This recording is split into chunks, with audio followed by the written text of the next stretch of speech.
నమస్తే, welcome to Zee TV media. నేను మీ అంజీ. అయితే నూతనంగా ఎన్నికైనటువంటి గ్రామ సర్పంచులు ఆల్రెడీ గ్రామాల్లో ఉన్నటువంటి పనులను కుంటబడినటువంటి పనులన్నీ ఆల్రెడీ మొదలుపెట్టారు. ఈరోజు మంగనూరు గ్రామంలో ఉన్నాము. మనం వచ్చేసరికే గ్రామ సభ మొదలైంది. గ్రామ సభలో ప్రతి ఒక్కరు పాల్గొని గ్రామానికి కావాల్సినటువంటి అవసరాలు కావచ్చు, అభివృద్ధి గురించి చాలా చక్కగా డిస్కస్ చేస్తూ ఉన్నారు. నాగయ్య గారు సర్పంచ్గా ఎన్నికయ్యారు. ఆయన ఈరోజు ఆయనతో మాట్లాడదాం. అసలు గతంలో ఎట్లా ఉండే, నెక్స్ట్ ఏం చేయబోతున్నారు, ఈ 2 ఏళ్ళుగా ఎట్లా ఉంది పరిస్థితి, ఈ మంగనూరు గ్రామం కోసం ఏం చేయబోతున్నారు అనే విషయాలు మాట్లాడదాం. నమస్తే అన్న. నమస్తే. ఎట్లా అనిపిస్తుంది? మీరు బీసీకి ఫస్ట్ టైం వచ్చిందంట. Reservation first time. ఎస్, బీసీకి నుంచి మీరు నిలబడ్డారు, గెలిచారు. అవును. ఎట్లా అనిపిస్తా ఉంది? ప్రజలందరూ మీకే ఓట్లేసి మిమ్మల్ని గెలిపించారు. మరి వాళ్ళ ప్రేమను మీరు పొందిరు. ఎట్లా ఇది ఎలా సాధ్యం? మరి అటు ఆపోజిట్ చూస్తేనేమో వాళ్ళు కూడా స్ట్రాంగ్ గా ఉన్నారు.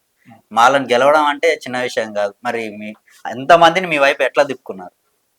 మేము పనిచేసుకొని వాళ్ళకి పబ్లిక్ నమ్మకం, ఆ నమ్మకమైన మీరు ప్రచారం చేసే టైంలో కావచ్చు, గతంలో 10 ఏళ్లకు అభివృద్ధిలో ప్రతి పల్లెటూరులో అభివృద్ధి చాలా జరిగిందని చెప్పేసి రాష్ట్ర వ్యాప్తంగా అనుకుంటా ఉన్నారు. మరి బీఆర్ఎస్ పార్టీ మీ మంగనూరుకి ఏం చేసింది 10 ఏళ్ళుగా? లాస్ట్ 10 ఏళ్ళు ఇంకా కనపడుతుంది. ఇప్పుడు గ్రామ సభలో మీరు చూసిండ్రు బాగా.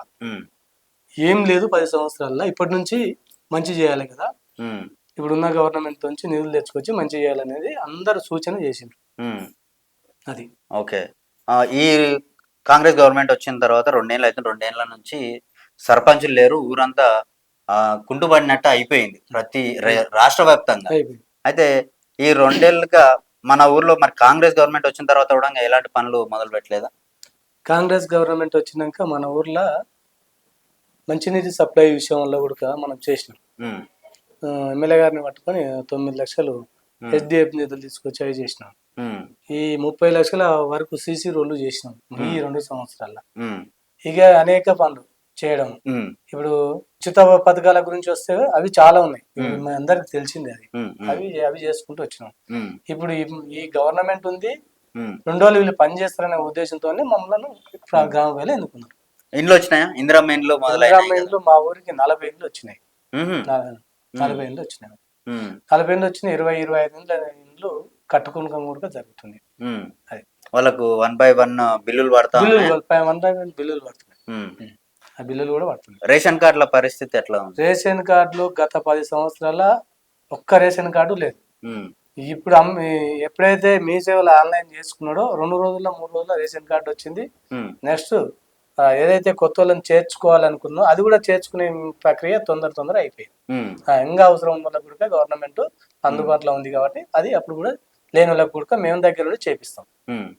మీరు ప్రచారం చేస్తున్న టైంలో, ఎందుకంటే ఊరు చాలా పెద్దది, వార్డ్ మెంబర్లు కూడా నిలబెట్టారు. ప్రతి వార్డుకి వెళ్ళి ప్రచారం చేస్తున్నప్పుడు ప్రజలు ఏం కోరారు ఆ వార్డుకు సంబంధించిన అభివృద్ధి గురించి? వార్డుకు కోరిన అభివృద్ధి ఏంటంటే 10 సంవత్సరాల నుంచి ఈ ఊర్లో డ్రైనేజ్ లేదు, రోడ్డు వ్యవస్థ లేదు, లైటింగ్ వ్యవస్థ లేదు. ఈ 3 చక్కగా చూసుకుంటూ మాకు కావాలి. కొన్ని పింఛన్ రాని వాళ్ళు కొంతమంది పింఛన్దారులు మా దగ్గరకు వచ్చిండ్రు. పింఛన్ కావాలని వచ్చిండ్రు. ఆ పింఛన్లు కానీ ఈ చిన్న చిన్న లోపాలు మాత్రమే చెప్పినాం. మనం ప్రజలకు మేము అందుబాటులో ఉంటాం, గవర్నమెంట్ ఉంది, మేము పనులు చేస్తామని చెప్పుకుంటూ వచ్చినాం. సీసీ రోడ్లు అయినాయా? సీసీ రోడ్లు ఎక్కడ కాలే. సీసీ రోడ్లు మొన్న మాత్రమే అయింది. ఏది కాంగ్రెస్ గవర్నమెంట్ వచ్చినాక ఒక ఇంచుమించు 1 కిలోమీటర్ పైన సీసీ రోడ్ మొన్న మాత్రం అయింది. ఇది కాంగ్రెస్ గవర్నమెంట్ వచ్చినాకనే అయింది. వాటర్ ఫెసిలిటీ ఎట్లుంది? వాటర్ ఫెసిలిటీ లేకపోవడం వల్ల ఇక్కడ నుంచి 3 కిలోమీటర్ల దూరం మా ఊరికి ఒక బోర్ ఉంది, పెద్ద బోరు. ఆ బోర్ నుంచి 9.5 లక్షల రూపాయలు ఎమ్మెల్యే గారు ఎస్డిఎఫ్ నిధులు పెట్టించి అక్కడ నుంచి తీసుకొచ్చి నీళ్ళు పబ్లిక్ నీళ్ళు ఆపుతున్నాం. డైరెక్ట్ ఈ ఊరికి పెట్టేసిండు, ఎస్డిఎఫ్ నిధులు పెట్టేసిండు. అయితే ఈ 2 ఏళ్ళుగా కుచుకుల రాజేష్ రెడ్డి గారు ఫస్ట్ అటెంప్ట్ లోనే ఎమ్మెల్యే అయ్యారు. సో బయట ప్రచారం ఏం జరుగుతూ ఉంది అంటే ఆయన మెత్తడి మనిషి, మాట్లాడనికే రాదు, ఒకటేసారి వచ్చిండు, ఆయనకి ఏం రాజకీయ అనుభవం ఉంది, ఆ మాట్లాడే సత్తా కూడా లేదని చెప్పేసి అంటా ఉన్నారు. మరి ఆయన మాట్లాడితేనే రాజకీయం చేసినట్ట, లేకపోతే పనులు చేస్తే రాజకీయం చేసినట్ట? ఈ అభివృద్ధి పనులు కాన్స్టిట్యున్సీకి ఏ మార్పు అవుతున్నాయి? నిజంగా మాట్లాడనీకి రాని నిజం. ఉమ్, ఏం నిజం? అబద్ధం మాట్లాడనీకి రాని నిజం. ఉమ్, గతంలో ఎమ్మెల్యే అబద్ధం మాట్లాడుతుంటే అది మాట్లాడినట్లు అనిపిస్తుంది. ఉమ్, వీళ్ళు ఏంటంటే ముక్సూటిగా మాట్లాడతారు. ఉమ్, అవుతుంది అంటే అవుతుంది, కాదు అంటే కాదు. ఉమ్, అది అబద్ధం మాట్లాడడానికి రాని మాత్రం నిజం. ఉమ్, అది అది మాత్రం అక్షరాలు. ఎమ్మెల్యే గారు ఎప్పుడున్నా అందుబాటులో ఉంటాడు. ఏ ఫోన్ చేసినా మనకు అందుబాటులో లేకుంటే మీటింగ్ లో ఉన్నా ఫోన్ చేయకుండా మళ్ళీ మన ఫోన్ ఏమైంది అనేది ఫోన్ చేసి రిప్లై అడుగుతాడు. ఉమ్, అందుబాటులో ఉంటాడు. ఒకసారి ఎత్తకపోయినా మళ్ళీ ఫోన్ రిటర్న్ చేసి ఫోన్ చేస్తారు. ఏం చేశానా మనం ఏంది సమస్య ఏందనేది సమస్య ఏంటి సమస్యను అనేది తెలుసుకుంటాం. ఆహా. మా సమస్యలు అప్పుడు ఆయనతో ఉమ్, పంచుకుంటాం. అంత సన్నిహితంగా ఉంటారా? సన్నిహితంగా ఉంటాం. ఉమ్. అయితే వాళ్ళ నాన్నగారు ఎప్పటి నుంచో ఉన్నారు, ఆయనను చూసే ఈయన నేర్చుకోవచ్చు. ఆయన దగ్గర మీ సన్నిహిత సంబంధం ఎట్లా ఉంది? మంచిగా ఉంటుంది పెద్ద సార్తో కూడా. ఎమ్మెల్సీ సార్ మంచిగా ఉంటుంది. బాగుంటుంది. రెస్పాండ్ అవుతాడా రెస్పాండ్ ఎప్పుడన్నా? మీరు ఎప్పుడు అయినా రెస్పాండ్ అవుతారు. ఉమ్, దానికి దోకలేదు. మనకేం మా ఊరి మీద వాళ్ళకు మంచి ప్రేమ ఉంది. ఉమ్, మా ఊరి మీద మంచి ప్రేమ. ఎందుకంటే ఈ నాగరికల్లో నియోజకవర్గాలన్నీ మా ఊరు హైయెస్ట్ లీడ్ ఇచ్చింది.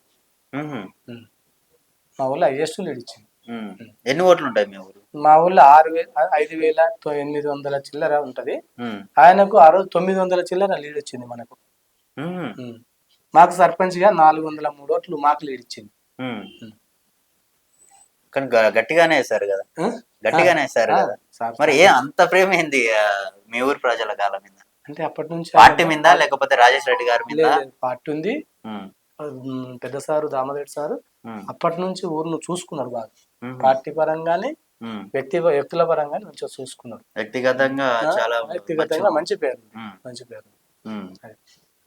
సో నెక్స్ట్ మీ ఊరికి ఆల్రెడీ మీరు అంటా ఉన్నారు ఏం పనులు చేయలేదు, నెక్స్ట్ ప్రతిదీ మేము ఇప్పటి నుంచి చేసుకుంటా పోతాం అని చెప్పేసి అంటాం. మీ ఊరికి ప్రత్యేక నిధులు కావాలి అనుకుంటే మీరు రాజేష్ రెడ్డి గారి దగ్గరకు పోతే ఆ నిధులు వస్తాయంటారా? ఖచ్చితంగా వస్తామని ఆ నమ్మకం ఉంది. సార్ చేస్తున్నాడు, చేస్తాడు కూడా అనే నమ్మకం ఉంది. అంటే ఎందుకంటే ప్రతి ఊర్లో ముందుగానే మేనిఫెస్టో పెట్టుకుంటారు, కానీ మీ మీద అభిమానంతో మిమ్మల్ని ఆటోమేటిక్ గెలిపించేసారు. పబ్లిక్ ఎటువంటి మేనిఫెస్టో పెట్టలే కానీ పెట్టకున్నా మా మీద నమ్మకం మీద వేసిండు. మేము మా నమ్మకాన్ని ఎమ్మెల్యే గారు తీసినాం. సార్ మొత్తం మాకు చూసుకుంటాడు, పని చేస్తాడని నమ్మకం అయితే ఉంది. నెక్స్ట్ రాజేష్ రెడ్డి రావచ్చు అంటారా ఎమ్మెల్యేగా? ఖచ్చితంగా వస్తుంది. ఆడ తెలుసు పబ్లిక్ ఎందుకు తెలుసు అంటే రాజేష్ రెడ్డి సార్ అబద్ధం ఆడాడు. ఇప్పుడు వాళ్ళకు ఉన్నదే సూటిగా ఈరోజు ఈ పని అవుతుంది అంటే అవుతుంది, కాదు అంటే కాదు, అంతే. ముక్కుసూటిగా ఇంకా ఏం లేదు, రేపు అయితే వస్తుంది పో అని చెప్పే ముచ్చట లేదు. ఈ రోజు ఇది ఉంది, ఇది చేయండి, రేపు అది ఉంది, రేపు అది చేయండి. దొంగ మాటలు చెప్పి రోజు మాటలు మాట్లాడడానికి రాదంటే ఒకటే రాదు, అబద్ధం మాట్లాడడానికి రాదంతే. అబద్ధం మాట్లాడడానికి రాదు. రైట్. నాగర్ కర్నూలు నుంచి ఈ ఊరికి మించుమించు ఒక 20 కిలోమీటర్లు ఉంటుందా? 18-19 కిలోమీటర్లు. 18-19 కిలోమీటర్లు ఉంటుంది. నాకు లాస్ట్ ఇదే అనుకుంటా, ఈ ఊరేనా? తర్వాత చేగుంట ఉంటుంది. 7 కిలోమీటర్లు అయితే చేగుంటది. కాన్స్టిట్యున్సీ వైజ్ చూసుకుంటే పెద్ద ఎత్తునే కాంగ్రెస్ సర్పంచ్లే ఎక్కువగా గెలిచారు. రాష్ట్ర వ్యాప్తంగా చూసుకుంటే బారణ భాగం ఇది ఉంది, చారణ భాగం ఆపోజిట్ పార్టీ ఉంది.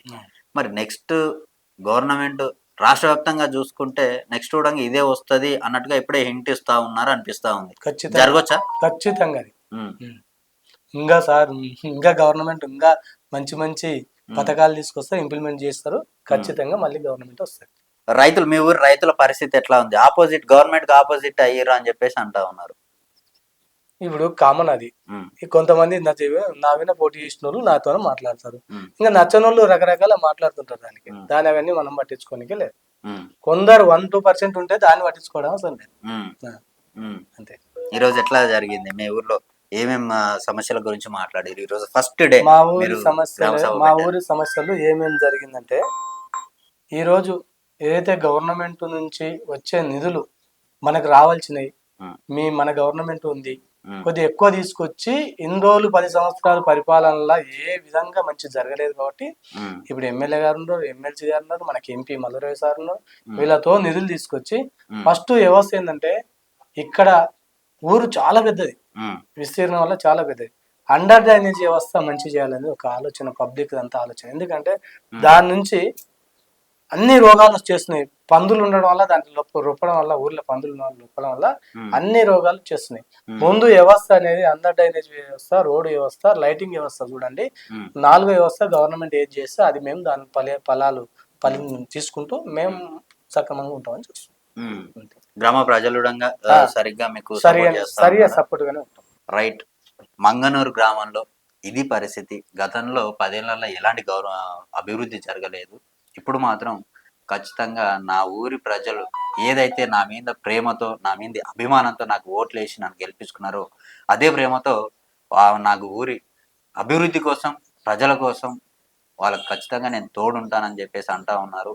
ఈ గవర్నమెంట్ వచ్చిన తర్వాత 2 ఏళ్లుగా సర్పంచ్ ఎలక్షన్స్ జరగకపోయినా ఇక్కడ ఉన్నటువంటి కుచుకుల రాజేష్ రెడ్డి గారు మా ఊరి గురించి పట్టించుకొని వాటర్ కావచ్చు, అలాగే రోడ్లు కావచ్చు, చిన్న చిన్న ఏమున్నా కూడా 9 లక్షలు పెట్టి మరి వాటర్ సమస్య ఏదైతే ఉందో అది తీర్చాలని చెప్పేసి అంటా ఉన్నారు.